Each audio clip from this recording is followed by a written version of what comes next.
Hi, Cara. Hi, Vanessa. Vanessa, you and I love a good text thread.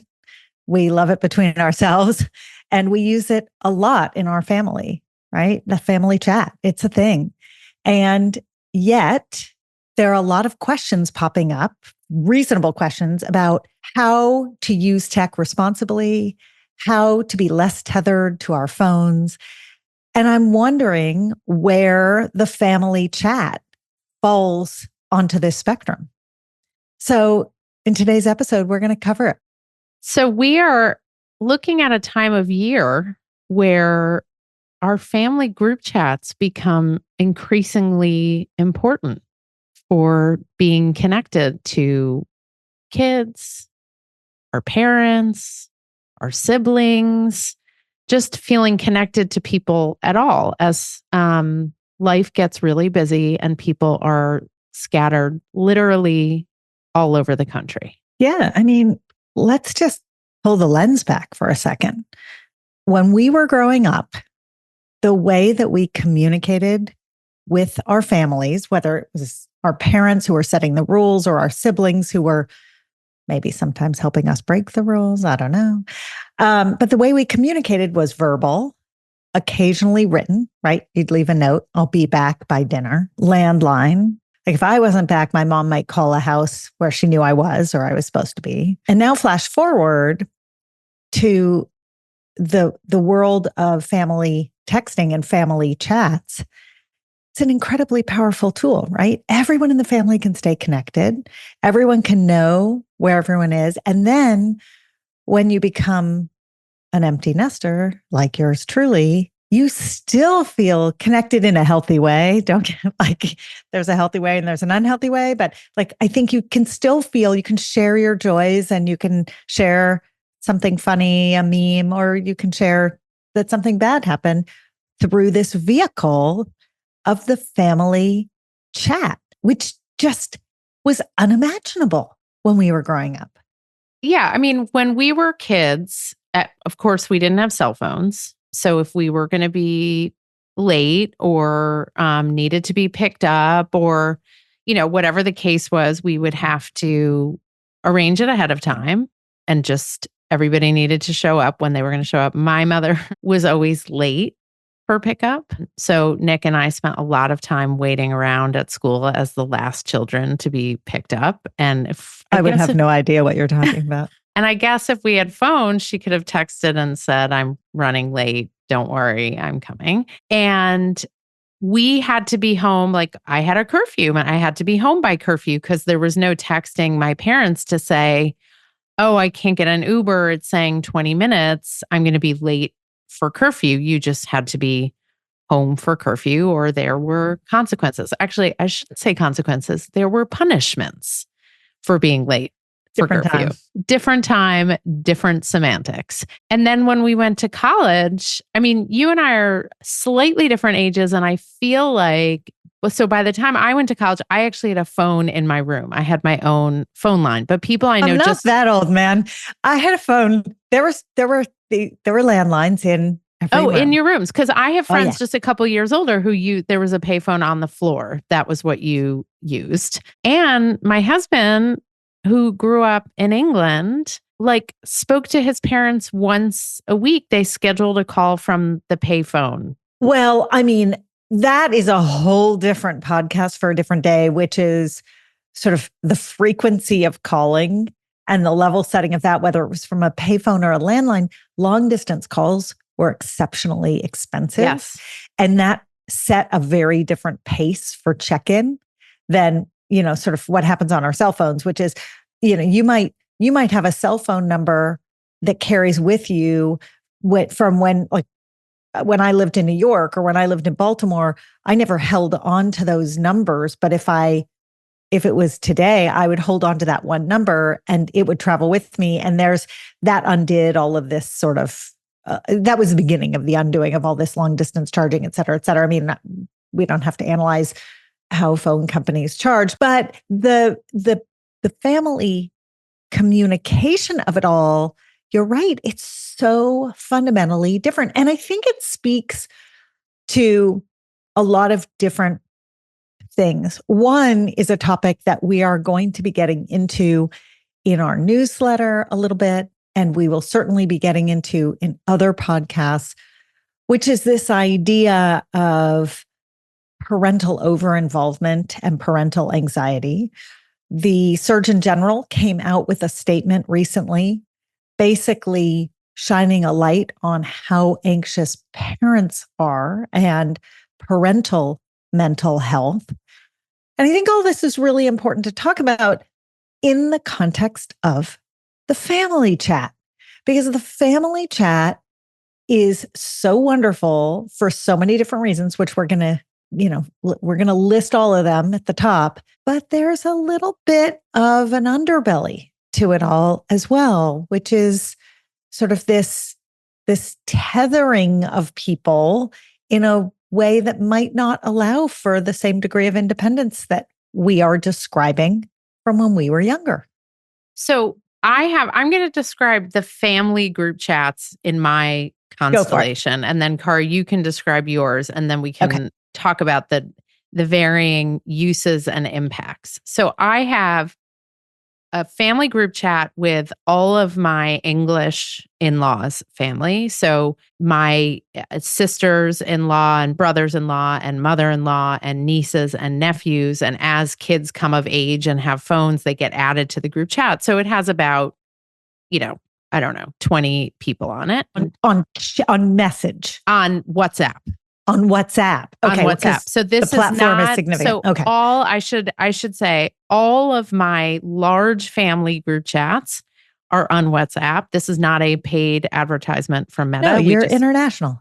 We're international, but my family group chat for my family, and all those people are generally domestically based, is also on WhatsApp. And that has another 20 or so folks. So that's my siblings, my parents, my nieces and nephews.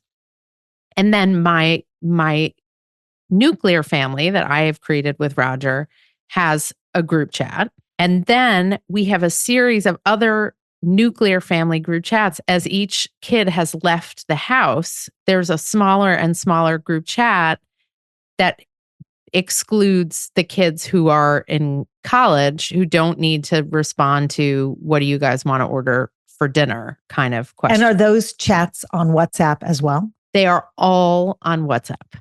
Interesting. They are all on WhatsApp. But then there's text chats with groupings of children and parents that are not on WhatsApp. Can I ask a WhatsApp question? Yes. Which is, can a parent who's opting out of a smartphone for a younger kid, let's say they want a dumb phone and they don't want any Wi-Fi or internet capability. They just want, I guess they have Wi-Fi, but they don't want internet on the phone. Where does WhatsApp sit in that constellation? WhatsApp works with Wi-Fi, right? But you need a phone number for WhatsApp, and so iMessage only works. Yeah, I think so. I don't know. And iMessage only works if you both have iPhones. Yeah, so if a kid has a dumb phone, then iMessage doesn't work, but other forms of texting does.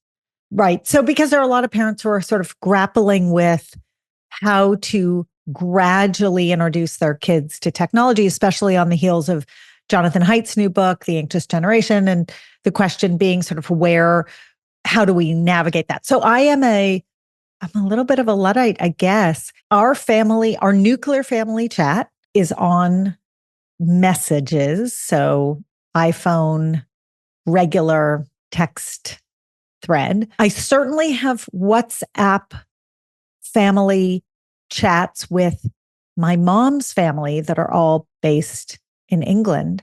And that is very much, because of the internationality of it. But that has not bled over into our nuclear family chats. We, just like you, have different groups within the family for different types of chats. So what do you want for dinner is a great example. Doesn't need to include everyone. Also, there are bigger, broader chats with the US-based cousins, but these are all on messages. So only one on WhatsApp. I really wanted, when my kids first got social media. I really wanted to be the parent who did a Snapchat group chat with my kids. And that was rejected at the time I requested it in the first place. And every other time I brought it up, I was like, wouldn't it be cool if?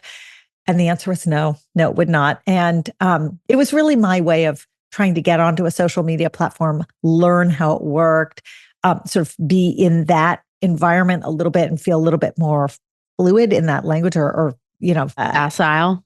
Yes, facile. Thank you. Good word. So it's funny because my kids will sometimes Snapchat me, like if they're away somewhere, they want to send me something, and I rarely log into Snapchat, and they get really mad, and they're like, "Mom, you left me unread," which is a great for those of you who aren't familiar with Snapchat and don't have kids who are on Snapchat. Leaving someone unread is like very offensive. And so I had inadvertently offended my children by leaving them unread, but I never requested a family group chat. I asked, didn't insist. I got to know. Funny enough, other family members from other generations, like my mom, has asked to do various family chats on various platforms. But what motivates her is different. What motivates her is sometimes her messages, her regular texts go unanswered because, I don't know, all of our texts go unanswered, which is a highly annoying side effect of relying upon the family chat. And so she thought maybe a different platform would be a better way in, but I don't know that the platform really changes much. I don't know in your experience if it changes anything. For me, they respond to texts that have some urgency to them or that happen to catch them at the right moment. Like if they happen to be bored and it pops onto their screen and they hand me a ha-ha, just like a little gift, a little golden nugget. So there's a few things I've learned for using group chats and actually getting a response.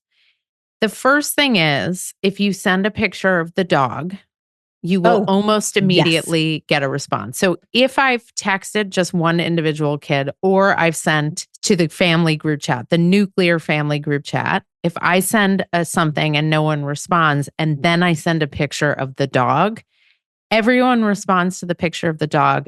Many times they realize they did not respond to the previous text, then they go back and respond to that. If they don't, I can say, okay, well, you responded to a picture of the dog. Can you now respond to the text I sent you an hour ago yesterday? Can you now pick up my dry cleaning? Yes. So a picture of the dog is always very, very useful. We don't typically send memes to each other. I usually send memes to my kids via Instagram, and I do it typically individually to each kid because I find in our family, the sense of humor is not universal enough where I'm going to it's very rare that I could send something what everyone would be like, oh, that's awesome, or oh, that's so funny, or oh, that's so meaningful. But I know there's certain kids I can DM with certain things.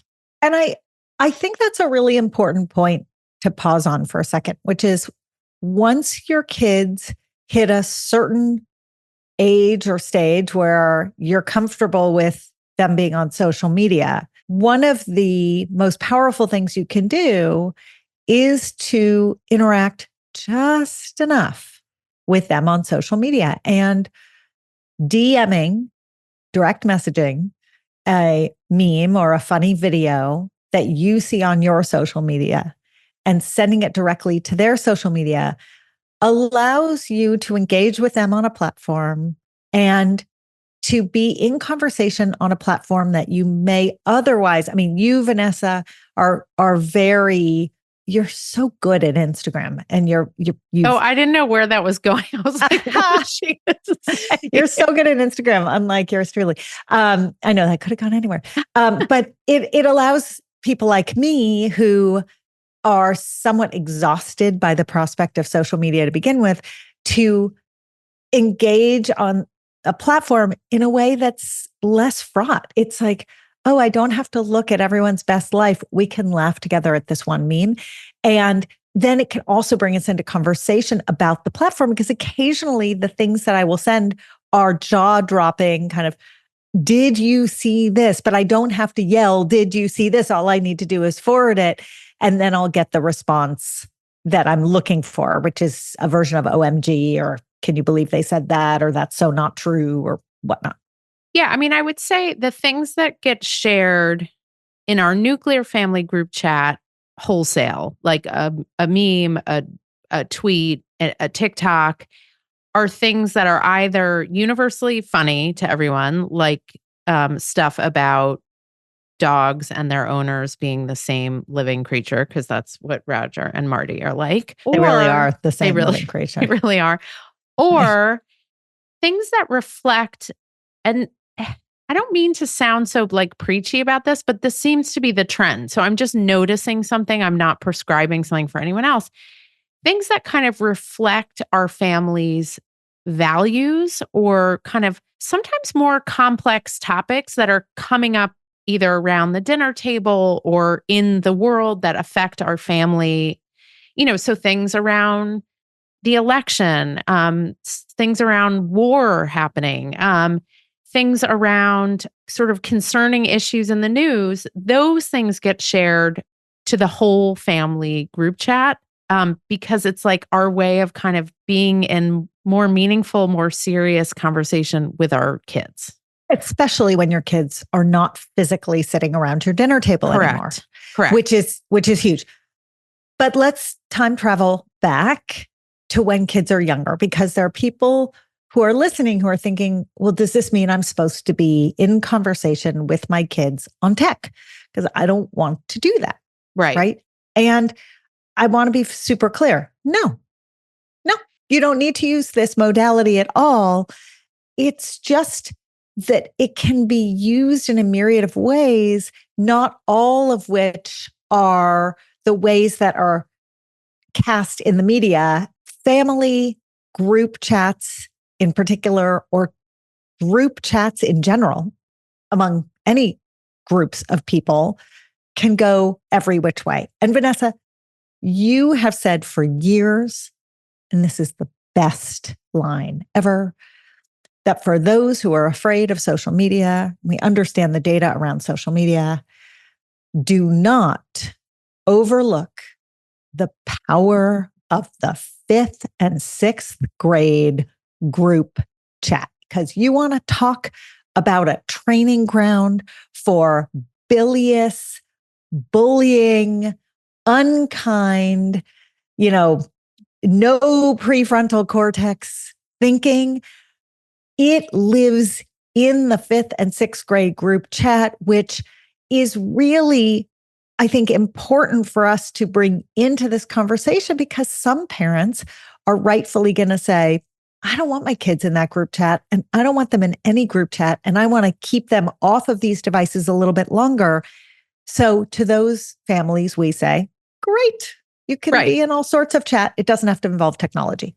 But there are kids who don't have phones, but have access to other devices and are on these group chats. So don't assume that not having a phone means your kid is not in a group chat. It just may mean they're using an 100%. iPad or access to a computer. So let's go back in time. So I'm thinking about people who came of age as parents later than we did. So the parenting norms around technology might be slightly different in terms of like friend group chats, activity group chats, parent group chats. So like, late millennial parents. Yeah. So like people who are like, I have a few group chats of the parents of my kids, but I know that there are people who have younger kids and started parenting later than I did, who have many, many more group chats, and they're drowning in the group chat. And so another group chat, aka a family group chat or an extended family group chat, it may feel like they're drowning in these group chats, and it may feel like a less sort of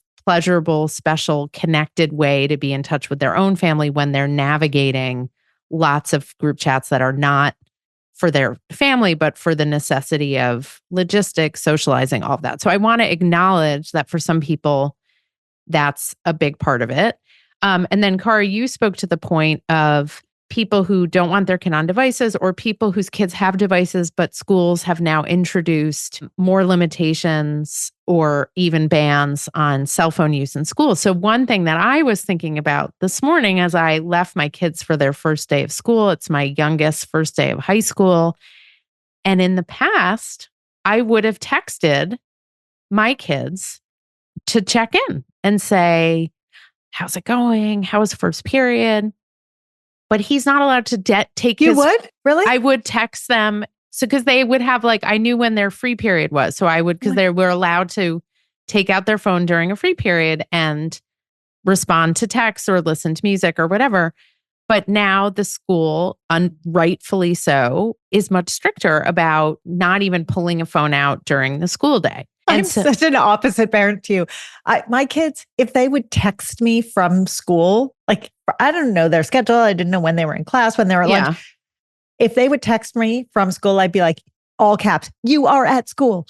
And by the way, I would respond and say, hey, making sure you're not in class right now. And then they would say, no, I'm in a free or it's lunch or whatever. And then I would say, okay. Funny. It's very interesting. And it goes to show, I would argue that in some ways you're a little bit more, not lenient than I am, but I mean, intense is a word that has been used to describe me more than one time. Yeah. I mean, I think you and I have different relationships to tech, and our families have different rules around tech. So what I was starting to say about thinking about my kid and his first day at high school and sort of that's feeling that umbilical cord pull of oh my God, how's it going? How is he? Is he happy? Is he nervous? Is he scared? All of that. And not being able to text him because I'm trying to model for him the new rule that's been set at school. Then I was like, oh, I have to retrain myself back to the days when I couldn't be in touch all the time. Now, this particular kid last year had to hand in his phone, according to my rules, not the school's rules, had to hand in his phone with the middle school office every day. But now we agreed to give him a chance to not have to do that as long as he could obey the rules. So we'll see. There's so much to talk about in terms of enforcement of these new policies that are popping up everywhere. There is actually a brand new episode of The Daily that covers some of this and the laws around it and the enforceability around it. It's complicated. It's layered. I think there's no one who doesn't think this is a step in the right direction. It's just complicated, who's making these decisions and how and whose job is it to enforce all this? But I will say that listening to you describe it, here's what's going through my head.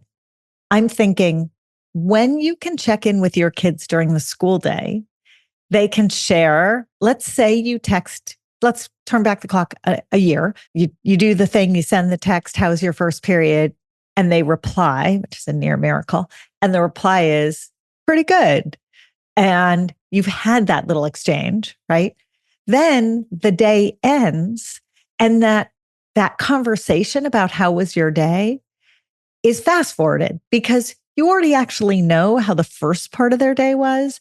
And I'm wondering if a byproduct of what you're describing is going to turn out to be this incredible gift of being able to be in conversation about actually how was your day, and having kids go through a little bit more detail because you haven't been in touch. So let's be honest here. 90% of the time that I heard from my kids during the school day, I didn't typically initiate. I wouldn't normally initiate except on the first day or if there was an exam or, something like that, or they were nervous for a game and I would text them between school and practice, whatever it is.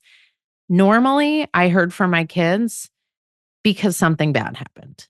And I don't mean, thank God, bad, catastrophic, dangerous, whatever. But if they weren't feeling well, if they took a test and it went badly, I hear from people all the time. They hear from their kids if they have an argument with a friend, if they don't have someone to sit with at lunch, if they forgot to hand in an assignment. So normally, if I heard from my kids in the school day, it would be because something went awry.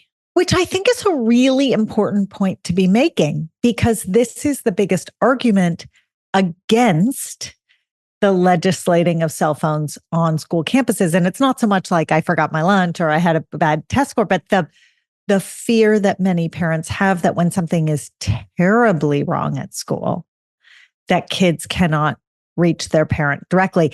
And again, different topic for a different podcast, but an important element when we talk about how we communicate through text with our kids. And I would say, when I think about being able to be in touch, whether it's as if in a full family group chat, and I want to, before we finish, I want to go through some of the lessons learned and sort of etiquette of family group chats, because I think it's pretty interesting. And I think you and I have both learned a lot in doing it.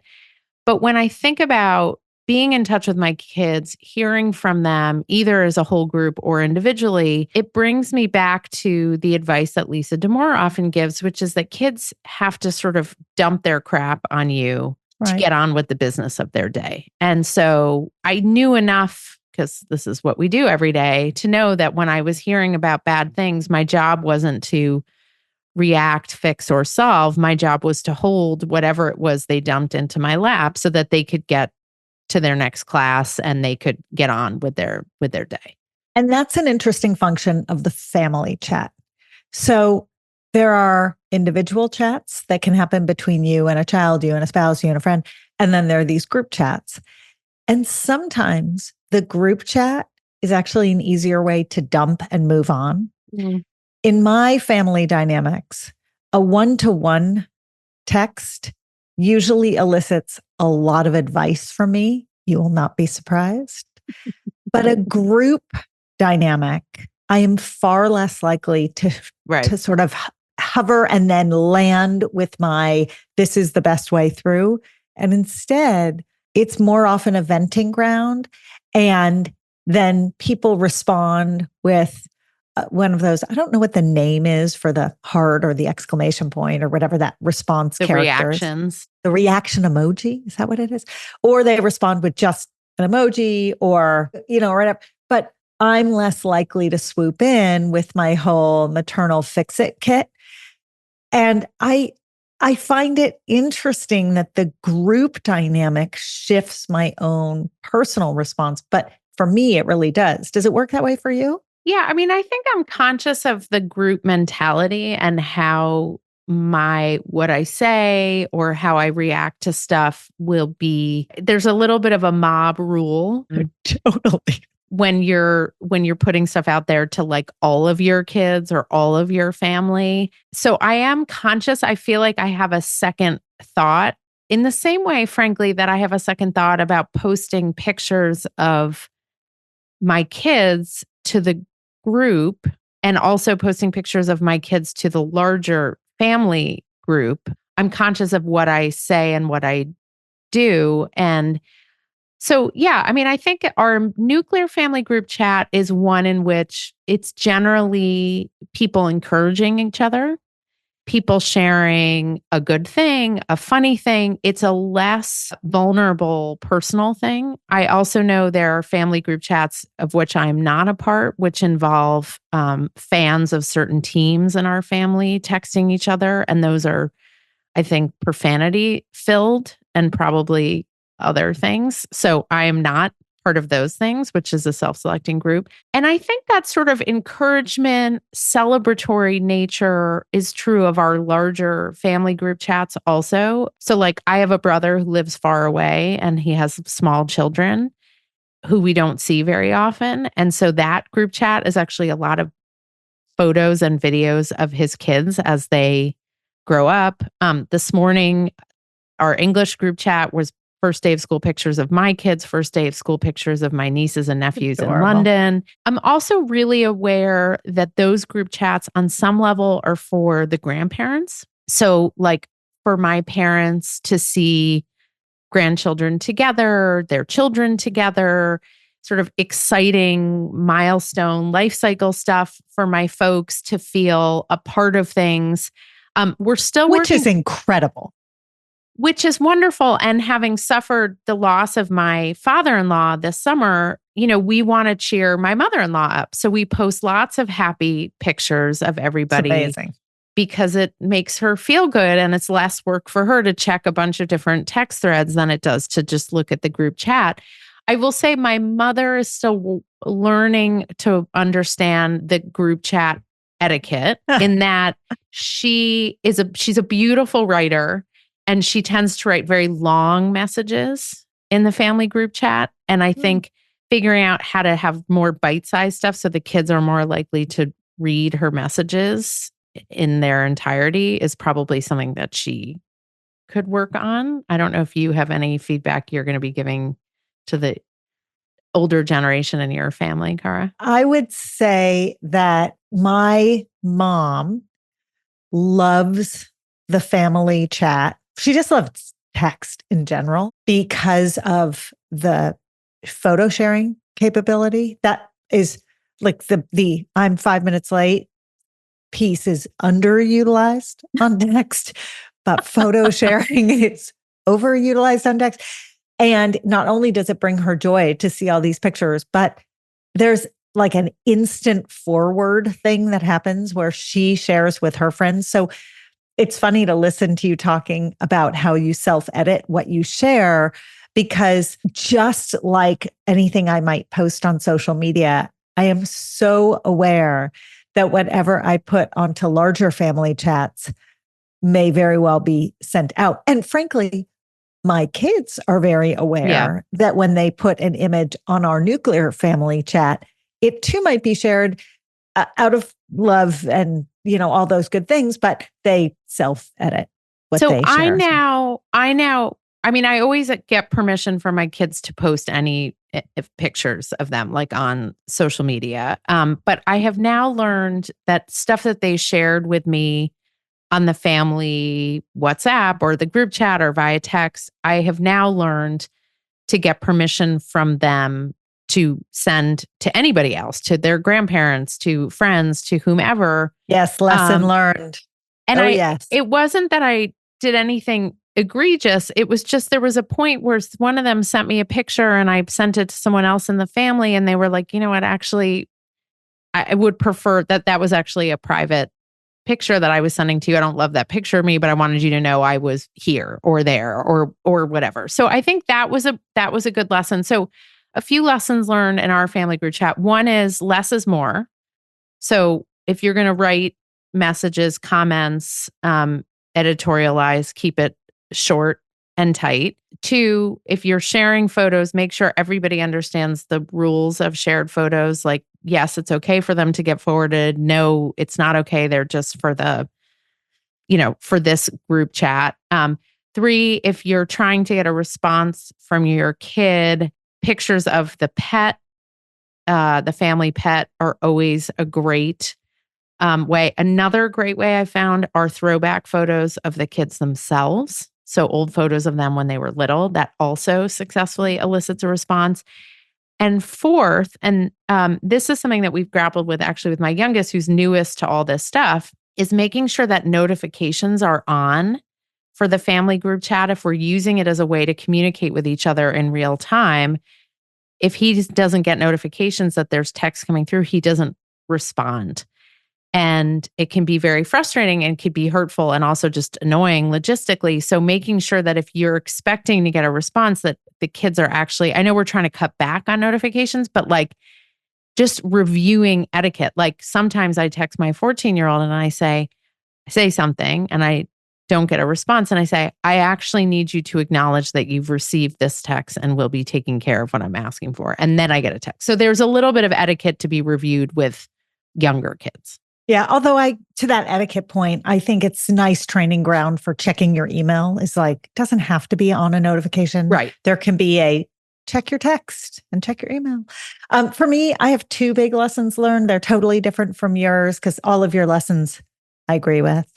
But I'm going to add, number one, don't feel bad when you look at your family chat and the entire screen is blue bubbles, meaning like you're doing outgoing and you get nothing in response. Don't feel bad. That is par for the course, that sometimes family chats are one-way communication. And then the second is, especially for families with younger kids, I'd probably try to break the habit of getting so dependent on the family chat that you don't do the in-person thing.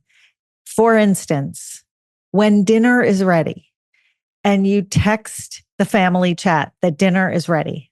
I mean, it's efficient, but it's also training them that the default mode is to communicate by text. And I don't know, like you got to think about the long-term consequences if you're falling into that pattern every single day, because you may want the default mode to be text. And in fact, as you and I have talked about many times, you can have amazing conversations by text about very difficult topics. But maybe you want the default mode to be person to person. And if it's an extra 20 seconds to walk down the hallway and say, hey, dinner's ready, that may be a better way to communicate. So for those of you onboarding new people to group chats or changing the etiquette or launching new group chats now that you have kids who've left home, it's great to get feedback from your kids. I mean, I've done that periodically, Cara, I'm sure you have, where it's like, hey, is this working? Is this how you want to be in touch? Are there better times to be in touch? Are there less good times to be in touch? And sometimes my boys who are gone will say, hey guys, I really need a picture of the dog, or I really need to hear, I need a, I just need a little something. It's going to be a long day.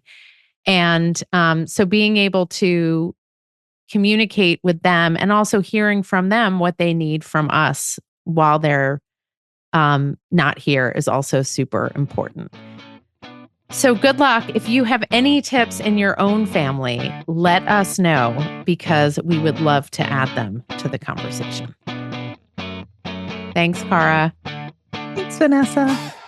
Thank you so much for listening. You can email us with questions, feedback, or episode requests at podcast@lessawkward.com. If you want to learn more about what we do to make this whole stage of life less awkward for everyone involved, our parent membership, our school health ed curriculum, our keynote talks, and more are all at lessawkward.com. And if you want products that make puberty so much more comfortable, visit myumla.com.